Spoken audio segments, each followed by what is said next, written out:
오늘도 말씀을 하루를 시작하는 신내교회 모든 성도님들께 하나님의 은혜와 평강이 가득하길 소망합니다.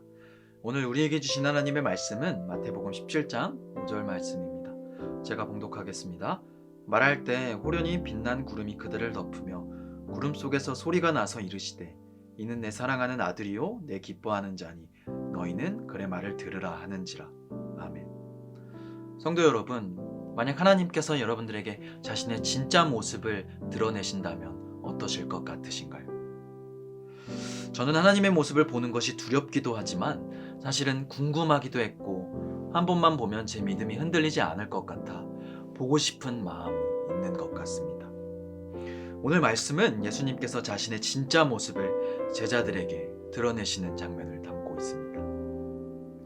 예수님께서는 그의 대표적인 제자 세 사람 베드로, 야고보, 요한과 함께 높은 산에 오르셨습니다. 그리고 그곳에서 두 가지 현상이 일어나는데 하나는 예수의 형체가 빛과 같은 모습으로 바뀐 것이고 다른 하나는 하늘로부터 하나님의 아들인 예수의 말씀을 들으라는 음성이 들린 것이죠. 그렇게 변모된 예수님께서는 율법서와 예언서의 대표격인 모세, 엘리야와 함께 대화하는 신비한 모습으로 나타나십니다.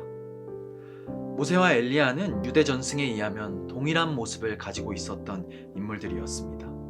엘리야는 누구도 피할 수 없는 죽음을 맞닥뜨리지 않고 하늘로 올라간 인물이었고 모세 또한 유대인들의 전승에 의하면 죽음 없이 하늘로 올라간 인물이었죠.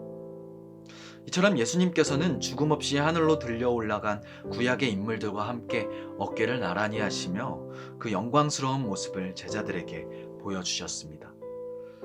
이러한 모습을 본 베드로는 4절의 말씀에서 우리가 여기 있는 것이 좋사오니 주님께서 원하시면 하나는 주님을 위해, 하나는 모세를 위해, 또 하나는 엘리야를 위해 초막을 짓겠다고 이야기합니다. 그러자 하늘에서 하나님의 말씀이 들리기 시작합니다. 이는 내 사랑하는 아들이요 내 기뻐하는 자니 너희는 그의 말을 들으라. 성도 여러분, 어디서 많이 들어본 말씀이 아닙니까? 예수님께서 마태복음 3장에도 세례 요한에게 세례를 받으실 때 이와 같은 음성이 하늘로부터 들려왔었죠. 그러나 오늘 말씀에는 그때는 들리지 않았던 한 문장이 더해집니다. 너희는 그의 말을 들으라. 하나님께서는 왜 세례 때와는 달리 이러한 말씀을 덧붙이셨을까요? 오늘 읽었던 말씀의 도입 부분을 보면 말할 때라고 되어 있는 것을 볼 수 있습니다. 이는 베드로가 초막을 언급할 때 이러한 말씀이 들렸다는 것이죠. 예수님께서 제자들에게 자신의 정체를 드러내신 이유는 메시아로서 이전에 말했던 자신의 고난과 순환이 하나님의 뜻임을 이해시키고 장차 그들에게 맡기실 사명을 감당시키기 위함이었습니다. 하지만 베드로는 예수님의 의도를 전혀 파악하지 못했죠. 성도 여러분, 베드로는 그 누구보다 예수님의 곁을 오래 지켰던 인물이었습니다. 그랬던 그가 왜 예수님의 마음을 알지 못했을까요?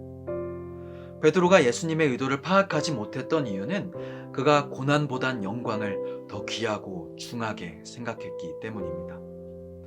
본문 앞장인 16장에서 베드로는 예수님의 고난 이야기를 듣고 크게 반발합니다. 하지만 이에 반해 오늘 예수님의 영광스러운 모습을 보고는 그곳에 초막을 짓겠다고 이야기하죠.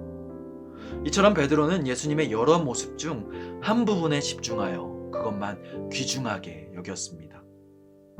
성도 여러분, 이런 베드로의 모습이 비단 베드로 한 사람의 모습일까요? 저는 아닐 것이라고 생각합니다. 우리도 고난보단 영광을, 어려운 길보단 쉬운 길을 택하려 하죠. 이는 틀린 것이 아닙니다. 삶을 지혜롭게 영위하는 방법이죠. 하지만 이러한 방법을 예수님께 접목시켰을 때 우리는 베드로와 같은 문제를 만나게 됩니다.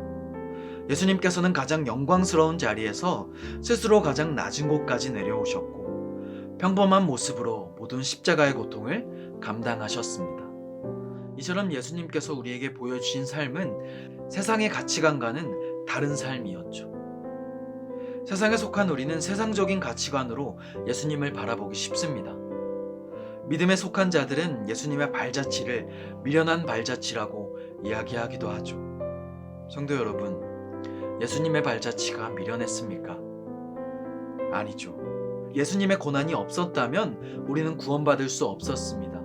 예수님께서 갈보리산을 오르지 않으셨다면 우리는 영생은커녕 평생 수많은 동물들을 잡아 우리의 죄를 대속해야 했을 것입니다.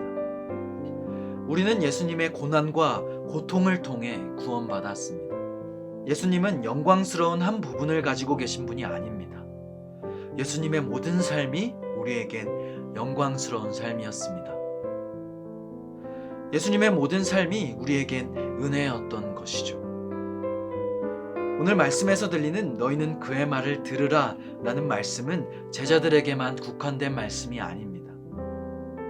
이는 오늘을 살아가는 우리에게도 포함된 말씀이죠. 예수님께서는 계속해서 우리에게 말씀하십니다. 갈보리산의 고난 없이는 변화산의 영광도 없다고. 바라기는 신앙의 길이 힘들고 고될지라도 그 길을 예수님과 함께 걸어가는 신의교회 모든 성도님들이 되시길 바랍니다. 바라기는 예수님의 모든 삶이 우리에겐 영광과 은혜였음을 잊지 않는 저와 신의교회 모든 성도님들이 되시길 간절히 소망합니다. 기도하겠습니다. 하늘에 계신 우리 아버지여, 이름이 거룩히 여김을 받으시오며 나라가 임하시오며 뜻이 하늘에서 이루어진 것 같이 땅에서도 이루어지이다. 오늘 우리에게 일용할 양식을 주시옵고 우리가 우리에게 죄 지은 자를 사하여 준 것 같이 우리 죄를 사하여 주시옵고 우리를 시험에 들게 하지 마시옵고 다만 악에서 구하시옵소서. 나라와 권세와 영광이 아버지께 영원히 있사옵나이다. 아멘.